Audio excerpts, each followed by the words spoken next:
Good morning, good afternoon, good evening, wherever and whenever you are. My name is John, or Let's Frontier Bricks, and this is my review of the LEGO Sonic the Hedgehog Sega Genesis controller. It is set number 40769, comes with 260 pieces, and is a gift with purchase at the LEGO store or on LEGOshop.com for $130, with no set restrictions or limitations necessary for that $130 purchase to qualify.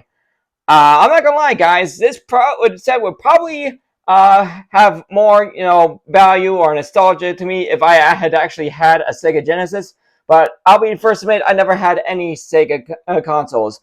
Heck, I hardly had any video game consoles when I was a kid. My family went from the first console we had to being the Nintendo NES, then to do the Super Nintendo, and then the very next console we got was the Nintendo Wii. So I basically missed out on the entire golden age of video game consoles. But yeah, this set would probably mean more to me if I had actually had a Sega Genesis. Well, I'm sure there are a lot of people out there who are really going to love this set, considering the nostalgia.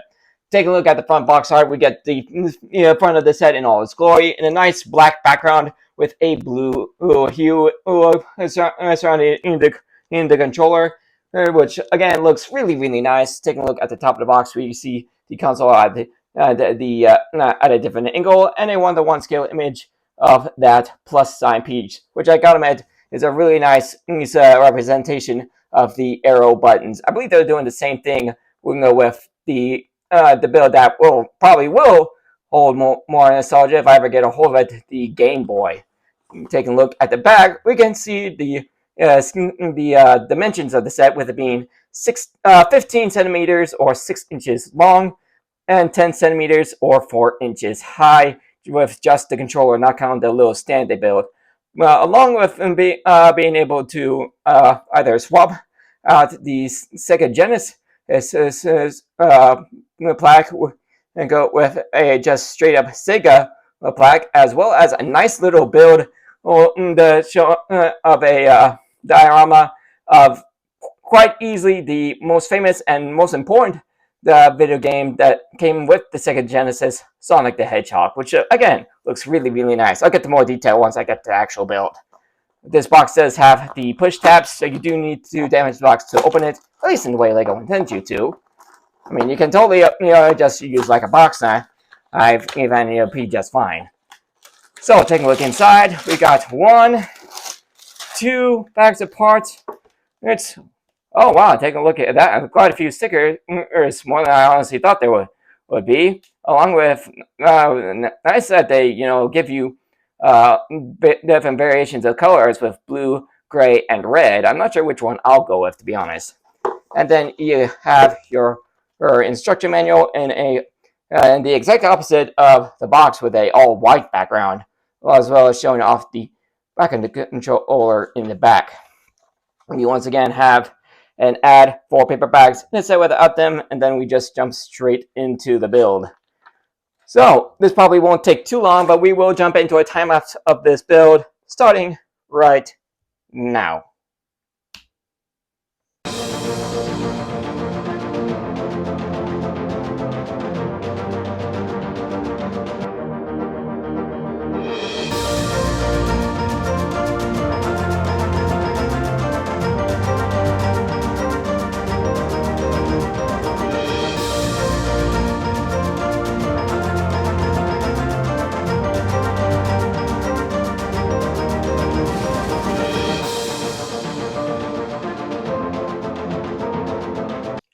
All right, the build is done. That took about, I don't know, maybe half an hour to take care of. I mean, it was only a couple hundred pieces, give or take.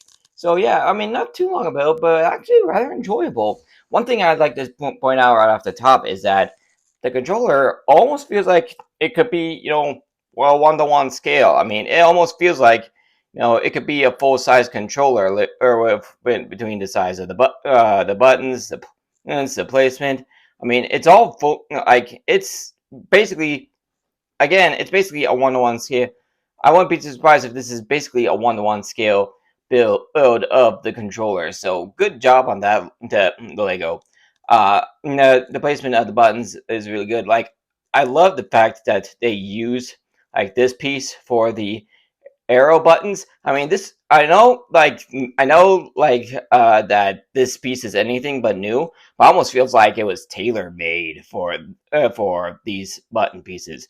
And then you got your A, B, and C buttons, and interesting use of this piece for the start button. But it's a good way. But it was a good way to get that the to get that button, you could say, in the correct position. Also, one thing I noticed is that with the stickers, so they were used for most of the stickers, like the Sega Genesis sticker and then the A, B, and C.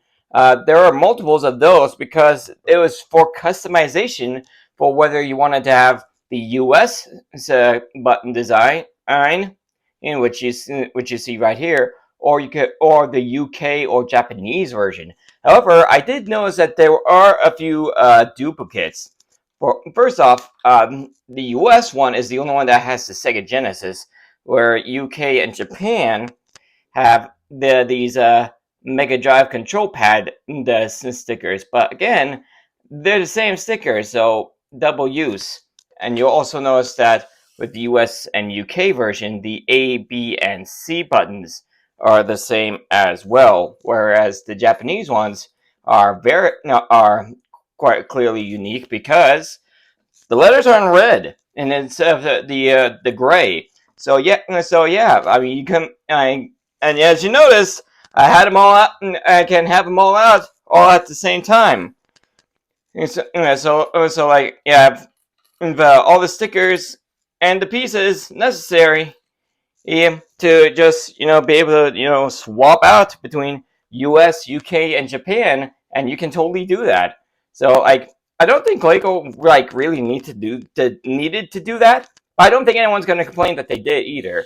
And then of course the whole thing just sits on a stand, and with you got some with a good mix of gray and red, and you notice just a little bit of lime green to mix in with the little micro scale display going on in the back, showing off the green hill zone from Sonic the Hedgehog. Got a couple of stickers going on here, or down at the bottom with the green, with the various green coloration, and then you get the tops showing off how many lives you got left for Sonic.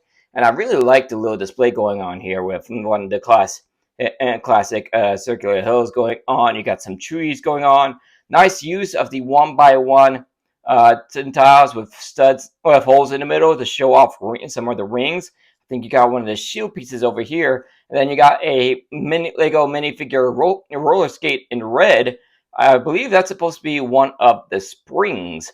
And then of course you got a little micro scale, Sonic in his ball shape, and I'm happy to say that that piece is printed, so which really makes me happy. But all in all, it's a really nice little display. Like again, Lego didn't have to do it, but I'm glad that they did.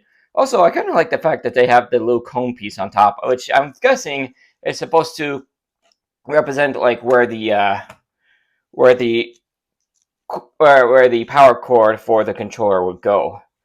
So all in all, this is a really nice, this display piece for for a gift with purchase. Although I will apologize that once this video goes out, I do believe that the promotion for this gift with purchase will already be over. I wouldn't be surprised if ended up picking it up on the last day of that promotion. But all in all, it's a really nice build. I think personally, I think I would appreciate it more if I actually had a Sega Genesis. But I'm sure there are going to be a lot of people out there who are just going to eat this up and just really love this thing. So that'll be the end of this review. Thank you for joining me for it. If you guys enjoyed it, you know what to do. Hit like, subscribe, all that stuff. Ring the bell to be notified of all videos as soon as they become available. Check out my channel and some more of my content on the end screen in just a few seconds. And I will see you all in the next video. Later, everybody.